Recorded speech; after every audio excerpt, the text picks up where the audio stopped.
Hi friends, welcome to TNPSC. நான் உங்கள் வெங்கட். நான் உங்கள் உமா. ஸோ இன்னைக்கு நம்ம பார்க்க போகிறது மரபு தொடர் சீரீஸ் வந்து நம்ம பார்த்துட்டு இருக்கோம் இல்லையா. ஸோ அதில் இன்னைக்கு நம்ம பார்க்க போகிறது 6வது கிளாஸ் தான் பார்க்க போகிறோம். ஸோ இதில் வந்து உங்களுக்கு 39 வார்த்தைகள் இருக்கும், 39 சொற்கள் இருக்கும். அது ஒவ்வொன்றுக்கும் என்னென்ன அப்படிங்கிறத நம்ம தெளிவாக கவனிக்கலாம். நீங்கள் வந்து உங்களுக்கு தெரிஞ்சது அப்படின்னா கமெண்ட் பாக்ஸில் கமெண்ட் பண்ணுங்கள். இல்லை அப்படின்னா நாங்கள் என்ன சொல்ல வரோம் அப்படிங்கிறத தெளிவாக கவனிங்க. ஓகேவா? ஸோ ஒவ்வொன்றா பார்க்கலாம். ஸோ இன்னைக்கு பாருங்கள், மொத்தம் 39 இருக்கும். 8 கண் விட்டெறிதல்.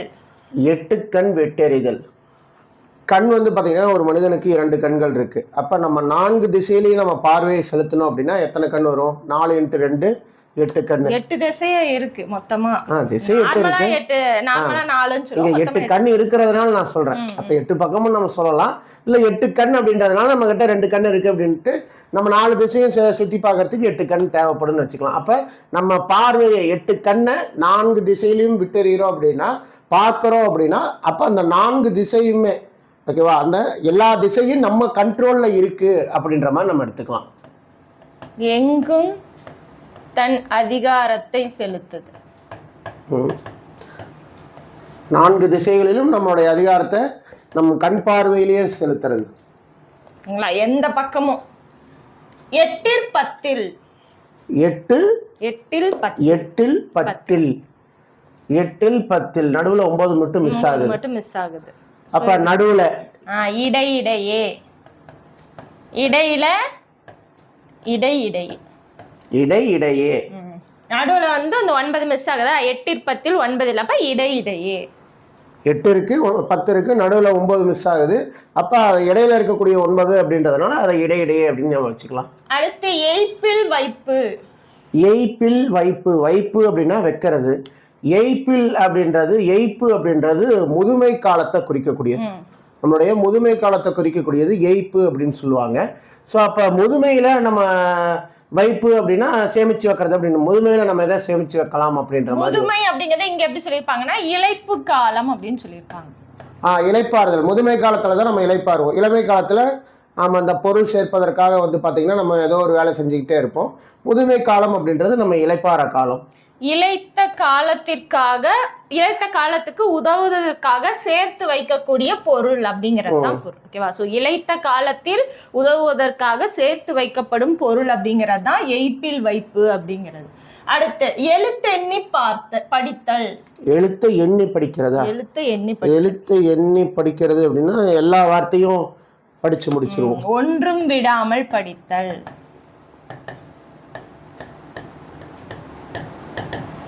சோ எழுத்து எழுதுறோம், எழுத்து இருக்கு, அப்போ ஒவ்வொன்னையுமே எண்ணி படிக்கிறோம்னா என்ன? இப்ப எழுத்து எண்ணி படித்தல் எங்க இருக்கு? ஏழு, இத்து, தே, இன் அப்படின்ட்டு நம்ம எல்லாத்தையும் படிச்சோம்னா இங்க இருக்கக்கூடிய எல்லாத்தையுமே எண்ணி படிச்சிருவோம். அப்ப ஒண்ணுமே விடாம நம்ம படிக்கிறோம் அப்படின்ற மாதிரி. ஒன்றும் விடாமல் படி. அடுத்து எள்ளளவும். எள்ளளவும் அப்படின்னா எள்ளுன்றது ரொம்ப சின்னது, சிறிய அளவு. சிறிதளவும், சிறிய அளவு. எள்ளளவு கூட ஒரு நன்மை செய்ய மாட்டேயா அப்படின்னு சொல்லுவாங்க இல்லையா. எள்ளளவு அப்படின்னா கொஞ்சம் கூட நன்மை செய்ய மாட்டேயா, கொஞ்சம் தான் சிறிதளவு கூட. அடுத்து ஏக்கன் போக்கன் இல்லைன்னா ஏக்கி போக்கி. போக்கன் அப்படின்னா போறது, வழிபோக்கன் அப்படின்ற மாதிரி நம்ம சொல்லுவோம். ஏக்கன் போக்கன் அப்படின்னா ஏதாவது சும்மா வெட்டியா ஏதாவது சொல்ற மாதிரி. ஒன்றுக்கும் உதவாதவன். Simply waste. ஆமா, எதை சேர்த்துக்கிட்டுன்னு வச்சிருக்கின்ற மாதிரி. ஏக்கன் போக்கன் அப்படின்னா ஒன்றுக்கும் உதவாதவன். ஏக்கன் போக்கினா ஒன்றுக்கும் உதவாதவள் அப்படின்னு வரும். அடுத்து ஏச்சு காட்டுதல். ஏச்சிட்டு போறோம் அப்படின்னு சொல்லுவாங்க இல்லையா.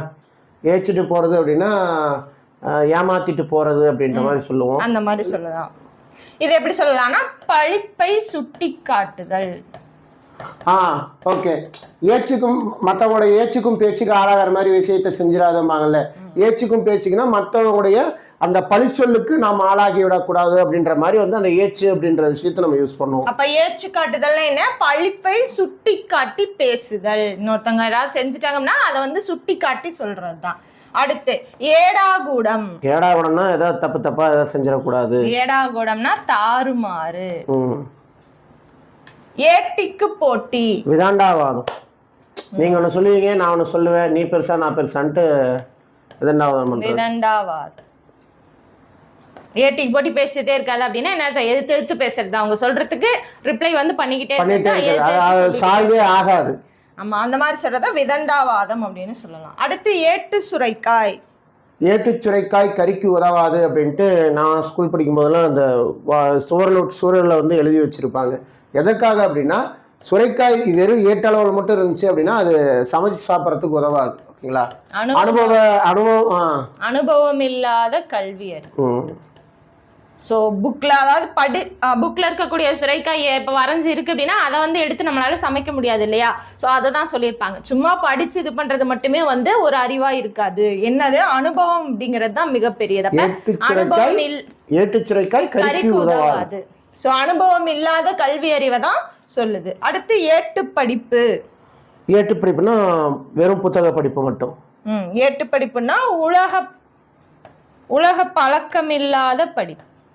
ஓகே, எக்ஸ்பீரியன்ஸ், உலக எக்ஸ்பீரியன்ஸ் கிடையாது, உலக அனுபவம் கிடையாது, வெறும் கல்வி புக்ல இருக்க மட்டும் படிக்கிறது. ஏட்டு சுரைக்காய் மாதிரியே தான் இது அனுபவம் இல்லாத கல்வி அறிவு.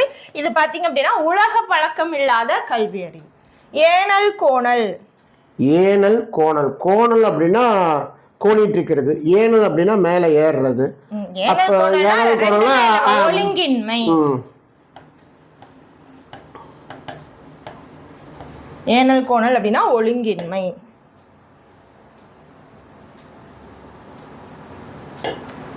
அடுத்து ஏனுக்கு கோன். அதே மாதிரிதான் இருக்கு, ஏனல் கோணல் மாதிரியே ஏனுக்கு கோன் அப்படின்ற மாதிரி. ஏனுக்கு கோன்னா எதிரிடையான பேச்சு. அதேதான், ஆப்போசிட்டா பேசுறது.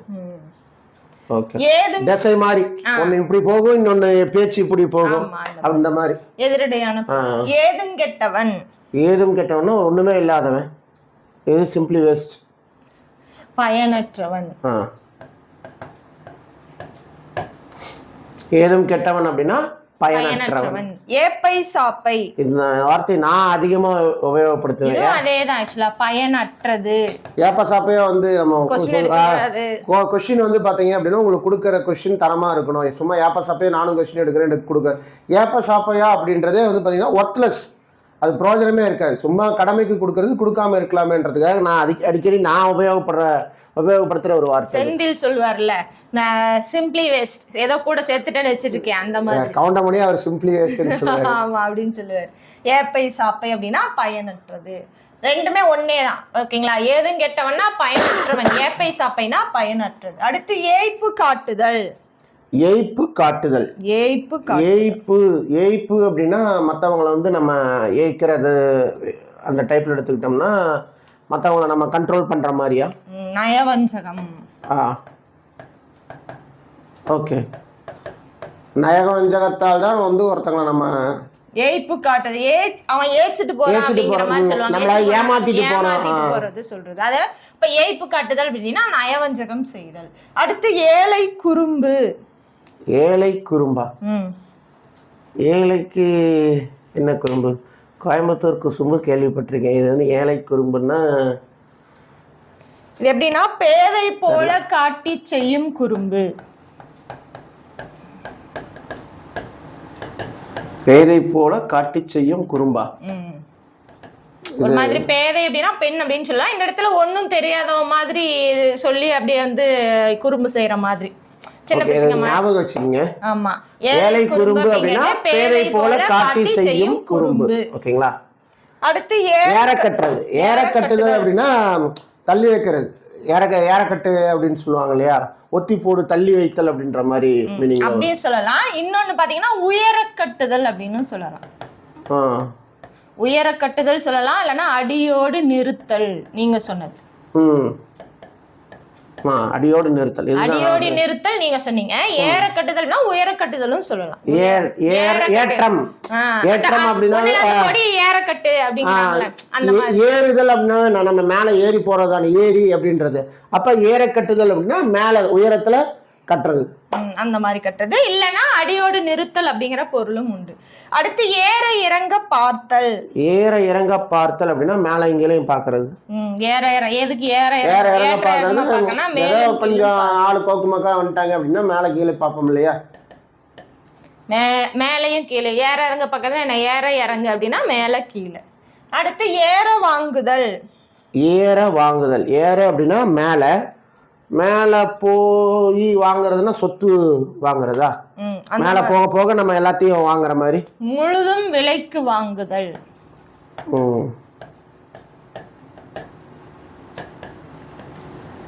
இத ரெண்டு விதமா சொல்லலாம். ஏற வாங்குதல் அப்படின்னா முழுதும் விலைக்கு வாங்குதல் அப்படின்னு சொல்லலாம், இல்லைன்னா விலகி இருத்தல் அப்படின்னு சொல்லலாம். சோ ரெண்டு பொருள் இருக்கு, தெரிஞ்சு வச்சுக்கோங்க. ஏற வாங்குதல், விலகி இருத்தல், இல்லைன்னா முழுதும் விலைக்கு வாங்குதல் அப்படிங்கிற மாதிரி வரும். அடுத்து ஏற்ற குறைச்சல் இல்லைன்னா ஏற்ற தாழ்ச்சி. ஏற்றத்தாழ்ச்சி உயர்வு தாழ்வு. ஏற்ற குறைச்சல் அப்படின்னாலும் உயர்வு தாழ்வு தான். ஸோ ரெண்டு இதுக்கு ஒரே பொருள். அப்ப இந்த வந்து எல்லாத்துக்கும் தெரியும், ஏற்றத்தாழ்ச்சினா உயர்வு தாழ்வு அப்படிங்கிறது தெரியும். இதை தெரிஞ்சு வச்சுக்கோங்க. ஏற்ற குறைச்சல் அப்படின்னா உயர்வு தாழ்வு. ஏற்றத்தாழ்வு, ஏற்றத்தாழ்வுன்னு அதே தான், உயர்வு தாழ்வு தான். இந்த இடத்துல பெருமை சிறுமைன்னு கொடுத்துருப்பாங்க, ரெண்டு ஒண்ணுதான். நீங்க உயர்வு தாழ்வுன்னு கொடுத்திருந்தாலும் டிக் அடிக்கலாம், ஓகேவா?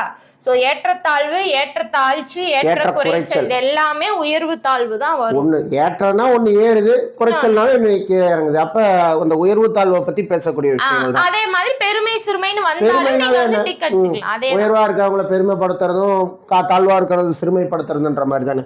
சோ அப்ப அந்த வார்த்தைக்கு தகுந்த மாதிரி அந்த வார்த்தையே வந்து பாத்தீங்கன்னா ஒன்ன வந்து உச்சத்திலையும் இன்னொன்னு வந்து சிறுமைப்படுத்தியும் சொல்ற மாதிரி தான் இந்த ஏற்றக்குறைச்சல், ஏற்றத்தாழ்ச்சி, ஏற்றத்தாழ்வுன்ற வார்த்தைகளே வரும். அதற்கான பொருளும் பாத்தீங்கன்னா உயர்வு தாழ்வு, பெருமை சிறுமை அப்படின்ற மாதிரி உங்களுக்கு ஒண்ணு மேலேயும் ஒண்ணு கீழேன்ற மாதிரி தான் உங்களுக்கு. அடுத்து ஏன் எண்ணுதல். ஏன் ஏன் என்னாச்சு அப்படின்னு. சோ ஆபத்துக்கு உதவ வினாவுதல். ஏன் எண்ணுதல், ஏன்றது ஒரு கேள்வி. கேள்வியை கேட்கறதுக்கு நம்ம எப்ப எண்ணுவோம்? ஏன் எண்ணுதல் கேள்வி நம்ம எப்ப கேட்க எண்ணுவோம்? மற்றவங்களுக்கு ஆபத்துக்கு ஒண்ணும் இல்ல, ஏதாவது நடந்துச்சு, ஏன் என்னாச்சு என்னாச்சு அப்படிங்கிறோம்ல, அந்த தான் வரும். அப்ப ஏன் எண்ணுதல் அப்படின்னா ஆபத்துக்கு உதவ வினாவுதல் அப்படின்னு அர்த்தம். ஐது நொய்தாக. ஐது நொய்தாக தமிழ் வார்த்தையா? ஆமா, தமிழ் வார்த்தை. ஐது நொய்தாக தெரியல. ஐது நொய்தாகனா மிக்க லேசாக.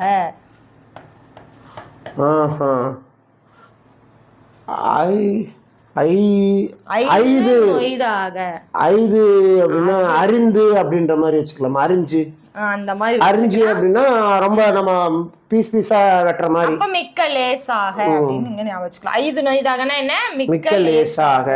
அடுத்து ஒட்ட போடுதல். ஒட்ட போடுதல், ஒட்டுறதுக்காக போடுறது. ஒட்ட போடுதல் இணைத்தலா? வயித்த கொஞ்சம் ஒட்ட போடு அப்படிமாங்க. பட்டினி. தனக்குத்தானே பட்டினி கிடத்தல். வயிற்ற வந்து ஒட்ட போடுறது என்ன? பசியோட இருந்தோம்னா வயிற்ற காய போடுறது சொல்லுவோம் இல்லைங்களா? வயிறு காஞ்சுன்னா என்ன ஆகும்? தேவையில்லாத கொழுப்பெல்லாம் போய் தொப்பெல்லாம் உறைஞ்சி வயிறு ஒட்டும். அப்ப வந்து பட்டினி இருக்கு. தனக்குத்தானே பட்டினி இருக்குது. தனக்குத்தானே பட்டினி இருந்து வயிற்ற காய போடுறதான் ஒட்ட போடுதல். அடுத்து ஒட்டி கிரட்டி. ஒட்டி கிரட்டி, ஒட்டிக்கு இரட்டி அப்படி வச்சுக்கோங்க. பிரிச்சு ஒட்டிக்கு இரட்டு. ஒண்ணுக்கு ரெண்டு. ஒண்ணுக்கு ரெண்டு பங்கு. ஒன்றுக்கு ஒட்டிக்கு ரெட்டி. ஒட்டிக்கு ரெட்டி அப்படின்னா ஒண்ணுக்கு ரெண்டு. ஒட்டிக்கு இரட்டி அப்படிங்கிறது என்ன வரும்? ஒன்றுக்கு இரண்டு பங்கு. ஆக்சுவலா ஒரு சில வேளை நீங்க பிரிச்சு பாத்தீங்கன்னா நமக்கு அந்த பொருள் என்னன்றது கெஸ் பண்ணிடலாம். அடுத்து ஒட்டி கொடுத்தல். இதுக்கு முன்னாடி ஒண்ணு பார்த்தோமே, ஒட்டி வாங்குதலா? ஒட்டி அந்த பட்டினி. பட்டினி வந்து ஒட்டி போடுதல். ஒட்டி போடுதல். இது ஒட்டி கொடுத்தல். ஒட்டி கொடுக்கிறது எதை ஒட்டி கொடுக்குறோம்? உறுதி பண்ணி தருதல்.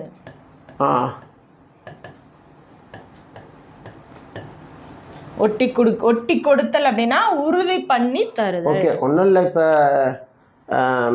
டயரே பஞ்சர் ஆயிடுச்சு. பஞ்சர் வந்து இப்போ ஓகே, அதுக்கான இது டியூப்லெஸ் வந்துருச்சு. முன்னெல்லாம் பஞ்சர் ஓட்டும் போது அது ஒட்டி தான் கொடுப்பாங்க.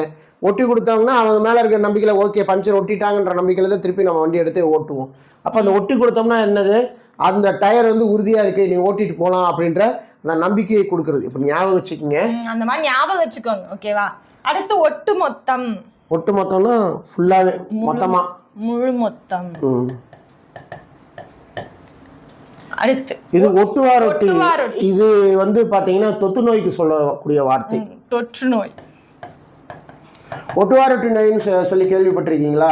ஊர் சைட்லாம் ஊர் சைட்ல சொல்லுவாங்க. ஒட்டுவா ரொட்டி நோய் அப்படின்னா தொத்து நோய் எல்லாமே வந்து பாத்தீங்கன்னா அந்த நோய் பேரை வந்து பர்டிகுலரா அந்த நோய் என்னவோ அதை பேர் சொல்லாம சொல்லக்கூடிய வார்த்தையே வந்து பாத்தீங்கன்னா ஒட்டுவா ரொட்டி நோயின்னு தான் சொல்லுவாங்க. ஓகேங்களா? ஒட்டுவா ரொட்டி அப்படின்றது தொத்து நோய் அப்படின்றது தான். தொற்று நோய் இல்லைன்னா ஒட்டு நோய் அப்படின்னு சொல்லலாம். ஒட்டுவா ரொட்டி அப்படின்னா தொற்று நோய். இது வந்து புழக்கத்துல இருக்கக்கூடிய வார்த்தை தான். இது உங்களுக்கு தெரியலன்னா தெரிஞ்சுக்கங்க. ஒட்டுவா ரொட்டி அப்படின்னா தொற்று நோய். ஒதுக்கு பொதுக்கு பண்ணுதல். பொதுக்கு பண்ணுதல். பொதுக்கு பண்ணுதலா? பொதுக்கு ரைட்டு. பொதுக்குன்னா மறைச்சு வைக்கிறது, ஒதுக்குன்னா ஒதுக்கி வைக்கிறது. ஒதுக்கி பதிக்கு என்ன வைப்போம்? சொத்தை தான் வைப்போம். சொத்தை மறைத்து வைத்தல். பொதுக்குன்னா பொதுக்கு அப்படின்னா மறைச்சு வைக்கிறதுங்க. ஓகேங்களா? பொதுக்கு ஆக்சுவலா பொதுக்குக்கு உண்டான மீனிங்கே வந்து பாத்தீங்கன்னா நம்ம வந்து மறைச்சு வைக்கிறது. ஓகேங்களா? ஒதுக்கு அப்படின்றது நமக்கு தெரியும். ஒதுங்கி போறது இல்ல ஒதுக்கி வைக்கிறது. அப்ப ஒதுக்கு பொதுக்கு பண்ணுதல் அப்படின்னா ஒளிச்சு மறைச்சு வைக்கக்கூடிய விஷயம் எது? காசை தான் ஒளிச்சு மறைச்சு வைப்போம். இல்லைன்னா பொருளை மோசம் செய்தல் அப்படின்னு சொல்லலாம். ஒதுக்கு பொதுக்கு பண்ணுதலுக்கு சொத்தை மறைத்து வைத்தல் சொல்லலாம், இல்லைன்னா பொருளை மோசம் செய்தல் அப்படின்னு சொல்லலாம். அடுத்து ஒத்துப்பாடுதல். சைஞ்சக். ஏற்றுக்கொள்ளுதல், ஆமோதித்தல். எது சொன்னாலும் சரி சரி அப்படின்ட்டு ஒத்துப்பாடுறதுன்னு சொல்லுவாங்க. எப்பயுமே அந்த வார்த்தை உண்டு. ஒத்துப்பாடுறது அப்படின்னா என்ன? ஆமோதித்தல், ஏற்றுக்கொள்ளுதல். அதுனால கரெக்டா தப்பாலாம் யோசிக்காம அவங்க சொன்னாங்க ஆமாஞ்சாமி அப்படின்றது. அதுதான் வந்து சைஞ்சக்குன்னு சொல்றது ஒத்துப்பாடுதல். அடுத்து ஒத்துழைத்தல். ஒத்துழைத்தல்னா சப்போர்ட்டிவா இருக்கிறது, உறுதுணையா இருக்கிறது, உதவியா இருக்கிறது. பலரோடு உளமொத்து நடத்தல். உளமொத்து உழைத்தல். ஒத்துழைத்தல் அப்படின்னா பலரோடு உளமொத்து உழைத்தல், அதாவது அவங்க கருத்துக்கு நம்ம ஒத்துழைச்சு போறது. அடுத்து ஒத்து கொடுத்தல். ஒத்து கொடுத்தல் அப்படின்னா வாடகைக்கு கொடுக்கறதுன்னு நினைக்கிறேன். இத வந்து பொறுப்பேற்றல் அப்படிங்கிறாங்க. பொறுப்பேற்றல். ஆக்சுவலா இந்த ஒத்திக்கு வீடு வந்து ஒத்திக்கு விடுறது அப்படின்னு சொல்லுவாங்க. அந்த வார்த்தையை நீங்க கேள்விப்பட்டிருக்கீங்களான்னு தெரியல. நிறைய வார்த்தை நீங்க ஊருக்குள்ள இருந்தீங்கன்னா நிறைய வார்த்தைங்க நீங்க கேள்விப்படலாம். ஓகேங்களா?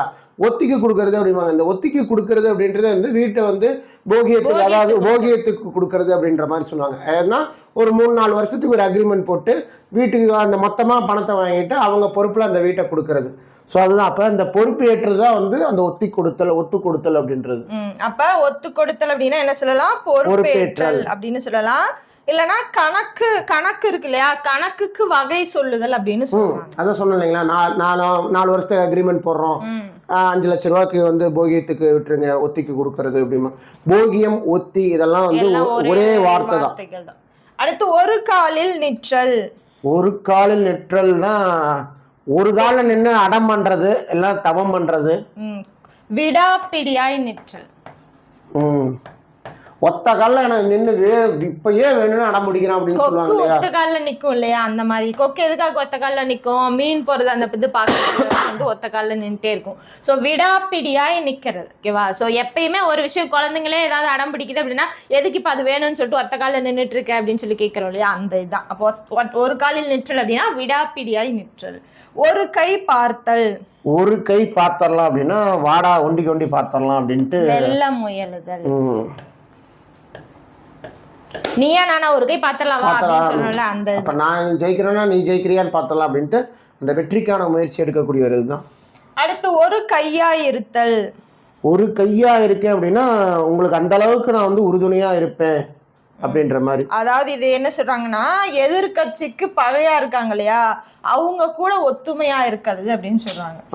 எதிரிக்கு எதிரி நண்பன் அப்படின்ற மாதிரி எதிர்கட்சிக்கு பகையா இருக்கிறவங்க கூட ஒற்றுமையா இருக்கிறது தான் ஒரு கையா இருத்தல் அப்படின்னு. அவங்க 2 பேத்துக்கு ஒத்துமை இருக்கா, பகையாளிங்க 2 பேத்துக்கு ஒத்துமை இருக்கான்றது தெரியாது. ஆனா ஆப்போசிட்ல இருக்கணும் முடிச்சுன்றதுக்காக அவங்கள முடிச்சு கட்டுறதுக்கு இவங்களுக்குள்ள அந்த வேற்றுமை இருந்தாலும் 2 பேரும் சேர்ந்துக்கிறது, கூட்டணி போட்டுக்கிறது. ஒரு கையா இருத்தல் அப்படிங்கிறது அதை தான் குறிக்குது. அடுத்து ஒரு சொல் வாசகன். ஒரு சொல் வாசகன். ஒரு வாட்டி நான் சொல்லிட்டேன்னா என் பேச்சை நானே கேட்க மாட்டேன் அந்த மாதிரி. அந்த மாதிரி சொற்பிறழாதவன். ஸோ ஒன்ஸ் அந்த வார்த்தையை கொடுத்துட்டா வார்த்தையை கொடுத்தது தான், திருப்பி மாற்றி பேசுகிறன்ற இதே கிடையாது. இந்த பாகுபலியில சொல்லுவாங்க இல்லையா, ரம்யா கிருஷ்ணன் சொல்லுவாங்க, இதுவே என் கட்டளையே சாசனம் அப்படின்ட்டு. அந்த சொல் வந்து மாற மாட்டாங்க, என்ன சொன்னாங்களோ அதுதான். அப்ப சொல் அரசாணை மாதிரி ஒன்ஸ் வந்து அடிச்சதுன்னா அடிச்சதுதான், மாறாது. ஒரு சொல் வாசகம்னா அதுதான், ஒரு சொல் தான், அந்த சொல்ல இருந்து மாற மாட்டாங்க. அடுத்து ஒருதலை அப்படின்னா ஒரு பக்க சார்பாக, ஒரு சார்பு, ஒருதலை காதல் அந்த மாதிரி ஒரு சார்பாக. அடுத்து ஒரு நாளைக்கு ஒரு நாள், டெய்லி ஒன்ஸ், அப்ப ரிப்பீட்டடா வர மாதிரி அப்படிதான் வரும். நாள் செல்ல செல்ல, ஒரு நாளைக்கு டெய்லி ஒன்ஸ் அப்படின்றது அப்ப அது ரிப்பீட்டடா நாளைக்கு அதே இருக்கும், நாளை மறுநாள் அதே இருக்கும், 365 நாள் அதுதான். அப்ப ரிப்பீட்டடா இருக்கக்கூடிய நாள் செல்ல செல்ல வர்றதுதான் பாத்தீங்க அப்படின்னா ஒரு நாளைக்கு ஒரு நாள். அவ்வளவுதான் இன்னைக்கான 39 சொற்கள் வந்து முடிஞ்சுது. ஸோ இது வந்து பாத்தீங்க அப்படின்னா அந்த மரபு தொடர் அகர வரிசை அந்த புக்ல 5வது பேஜா இருக்கக்கூடியது. ஒவ்வொரு பேஜா நம்ம வந்து கம்ப்ளீட் பண்ணிட்டு வரோம். இது 6வது கிளாஸ் அப்படின்னாலும் 5வது பேஜ் தான் இது. அந்த ஒரு பேஜ் என்ன அப்படின்னா ஆல்ரெடி தகர வரிசை அப்படின்னு நம்ம ஒன்று வந்து கம்ப்ளீட் பண்ணியிருப்போம். அதோட சேர்த்துனா மொத்தமா இது 6வது வீடியோ. ஸோ ஃபுல்லாவே பார்த்துருங்க, ஓகேவா? அந்த 6 வீடியோவும் நீங்க வந்து இன்னும் பார்க்கல அப்படின்னா ஃபுல்லா தெளிவா பார்த்துருங்க. மரபு தொடர் அகர வரிசை அப்படின்னு ஒரு பிளேலிஸ்டே போட்டு எல்லா வீடியோஸையும் அதில் நான் போட்டுட்டேன், ஓகேவா? அந்த பிளேலிஸ்டோட லிங்க் இந்த வீடியோ கீழே கொடுக்குறேன். ஸோ ஃபுல்லாக எல்லாமே தெளிவாக பார்த்துருங்க. மேக்ஸிமம் ஊர் சைடு இருந்தீங்க, கிராமத்து சைடு இருந்தீங்க அப்படின்னா நிறைய வார்த்தைகள் நீங்கள் வந்து கேள்விப்பட்ட வார்த்தைகளாகவே தான் இருக்கும், ஓகேவா? ஒரு சிலது மட்டும்தான் வித்தியாசமாக இருக்கும். நீங்கள் வந்து சிட்டி சைடு பிறந்து வளர்ந்துருக்கீங்க, உங்களுக்கு வந்து கிராமத்து கூட டச் இல்லை, அதிகமாக பேச்சுவார்த்தை இல்லை அப்படின்னா மட்டும்தான் எல்லா வார்த்தையும் உங்களுக்கு வந்து புதுசாக இருக்கும். ஸோ அந்த வார்த்தைகள் எல்லாமே என்ன அப்படிங்கிறத தெரிஞ்சு வச்சுக்கோங்க. இன்னொன்று, இதற்கு வந்து இதுதான் சரியான பொருள் அப்படின்ற மாதிரி நாங்கள் சொல்லலை. இதை வந்து அதற்கான பொருளை எப்படி நம்ம ஞாபகம் வச்சுக்கலாம், எளிமையாக நம்ம எப்படி, ஏன்னா அதோடைய ஒரிஜினல் பொருள் எடுத்து நம்ம ஞாபகம் வச்சுக்கிட்டோம்னா நமக்கு ஞாபகத்தில் நிற்கிறது கடினமாக இருக்கும். ஏன்னா தமிழ் சொற்கள் அந்த அளவுக்கு சிலது கடினமாக இருக்கும், ஓகேங்களா? அதனால நம்ம ஞாபகம் வச்சுக்க முடியாது. இப்படி நம்ம இயல்பாக நம்ம பேசக்கூடிய வார்த்தைகளோட நம்ம பொருத்தி அந்த வார்த்தைகளுக்கான பொருளை நம்ம ஞாபகம் வச்சுக்கிட்டோம்னா நமக்கு அது மைண்டில் எப்பயுமே நிற்கும். ஈவன் நம்ம எக்ஸாமில் அதை பார்க்கும்போது கூட அந்த மாதிரி திங்க் பண்ணும்போது அதற்கான ஆன்சர் என்னன்றது நம்மளால் கண்டுபிடிக்க முடியும். அதனால தான் வந்து பார்த்திங்கன்னா இந்த சீரியஸே இந்த மாதிரி நம்ம கொண்டு போயிட்டுருக்கோம், ஓகேங்களா? ஸோ இது எப்படி எடுத்துக்கலாம், இயல்பாக இந்த வார்த்தைக்கு என்ன பொருள் நம்ம கண்டுபிடிப்போம். இப்போ 8 கண் திறத்தல் அப்படின்றது 8 கண் என்ன பார்த்தோமா, 8 கண் திறத்தல், 8 கண் 8 கண் விட்டெறிதல் அப்படிங்கும்போது நம்ம ஒரு பார்வை சொன்னோம் இல்லைங்களா, 4 திசை 8, 2 கண் இருக்கு. அப்போ 4 பக்கம் பார்க்கணும் அப்படின்னா 4 திசையில் பார்க்கறதுக்கு 8 கண் தேவைப்படும். அப்போ அந்த கண் வந்து விட்டெறிகிறது அப்படின்னா பார்க்கறது அப்படின்றது தான். அப்போ 4 பக்கமும் நம்ம பார்க்குறோம் அப்படின்னா அந்த 4 பக்கத்தையும் நம்மளுடைய கண்ட்ரோலில் வச்சுருக்கோம் அப்படின்னு. இது வந்து இப்படி யோசிக்கலாம் அப்படின்றது தான். அப்போ யோசிக்கும் போது அதற்கான பொருள் நமக்கு கிடைச்சிருதா, இந்த புக்கில் இருக்கக்கூடிய பொருள் நமக்கு கிடைக்குதா, இல்லை வேற ஏதாவது வந்து மேட்ச் பண்ணி கொடுத்தாங்கனாலும் அதையே கொஞ்சம் மாற்றி கொடுத்தாங்கனாலும் அந்த இடத்துல நம்மளால் ஆன்சர் கண்டுபிடிக்க முடியுதா. இந்த மெத்தடு தான் இந்த சீரீஸில் நம்ம ட்ரை பண்ணிகிட்டு இருக்கோம். இது டெஃபினட்டாக வந்து உங்கள் கையில் புக் இருக்குன்னா அடுத்தடுத்த பக்கங்களுக்கும் நீங்களாக முயற்சி பண்ணி பாருங்கள். அப்படி இல்லைன்னா இந்த சீரீஸை கண்டினியூஸாக ஃபாலோ பண்ணுங்கள். ஒவ்வொரு பக்கத்தில் இருக்கக்கூடிய ஒவ்வொரு சொற்களுக்குமே நம்ம இதுக்கான பொருள் என்ன, எப்படி நம்ம ஞாபகம் வச்சுக்கலான்றதை பார்த்துக்கிட்டே இருக்கோம். ஸோ டெஃபினட்டாக வந்து இந்த சீரீஸ் உங்களுக்கு யூஸ்ஃபுல்லாக இருக்கும், ஓகேங்களா? ஸ்கிப் பண்ணாமல் இந்த சீரீஸை ஃபாலோ பண்ணுங்கள். ஸோ அடுத்தடுத்த வீடியோஸில் பார்க்கலாம். தேங்க்யூ, நன்றி, வணக்கம்.